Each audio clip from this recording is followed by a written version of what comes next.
नमस्कार बंधुरा घोष किचेने सकलके स्वागत। निये एसेछि गाजरेर हालुआ रेसिपि। आपनारा प्रथम थेके शेष पर्यन्त देखुन, लाइक करुन, शेयर करुन। गाजरेर हालुआ बानानोर जोन्नो आमि गाजरगुलोके एरकम भावे छिले नियेछि। सबकटा पातला दिक दियेई आमि छिलेछि। आमि ग्यासेर मध्ये कड़ा बसिए दियेछि। एर मध्ये आमि बड़ चामचे 2 चामच परिमाण भालो गावा घी दिए देब।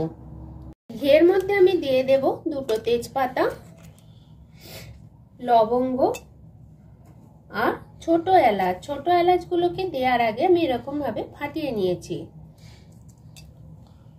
ঘিটা থেকে যখন সুন্দর গন্ধ বেরোবে তখন তার মধ্যে আমি ছিলে রাখা গাজরগুলোকে দিয়ে দেব। গাজরগুলো দেওয়ার পর ঘিয়ের সাথে ভালো করে গাজরগুলোকে একটু ভেজে নিতে হবে। আমার চ্যানেলের বিভিন্ন রেসিপি জানতে গেলে চ্যানেলটিকে সাবস্ক্রাইব করুন এবং আমার ভিডিওগুলি প্রথম থেকে শেষ পর্যন্ত পুরোটা করে দেখুন। আমি 500 গ্রাম দুধকে ভালো করে জাল দিয়ে রেখেছি। এবার আমি এই দুধটা গাজরের মধ্যে দিয়ে দেব।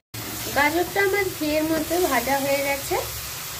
দুধটা আমি আস্তে আস্তে এর মধ্যে ঢালতে থাকবো।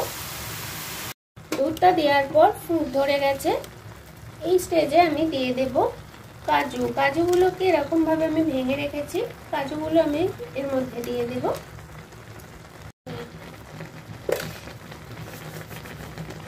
এরপর আমি দিয়ে দেব কিশমিশ। এবারে মিষ্টির জন্য এর মধ্যে দিয়ে দেব আমি চিনি। গাজরের হালুয়া মিষ্টি হলেই খেতে ভালো লাগে, তাই এতে আমি বেশি করেই দেব। তবে যে যেরকম চিনি মিষ্টিটা খেতে ভালোবাসে সেরকম ভাবে মিষ্টিটা দেবে।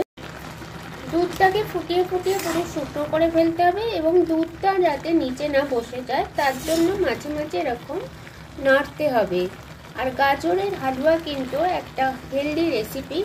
বাচ্চাদের এটা অত্যন্ত প্রিয়, কারণ বাচ্চারা তো গাজর এমনিতেই খেতে চায় না।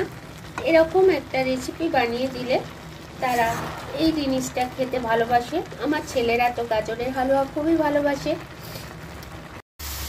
দুধটা ফুটে ফুটে এরকম আমার শুকনো হয়ে এসছে।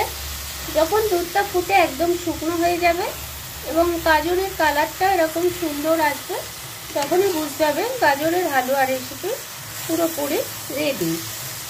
আমারও গাজরের হালুয়া পুরো রেডি। এটা এবারে ঠান্ডা হলে পরিবেশন করতে হবে। এরপর আপনাদের সাথে দেখা হবে আমার পরের ভিডিও নিয়ে, পরের রেসিপিতে। এরপর আপনাদের সাথে দেখা হবে পরের রেসিপি নিয়ে, পরের ভিডিওতে।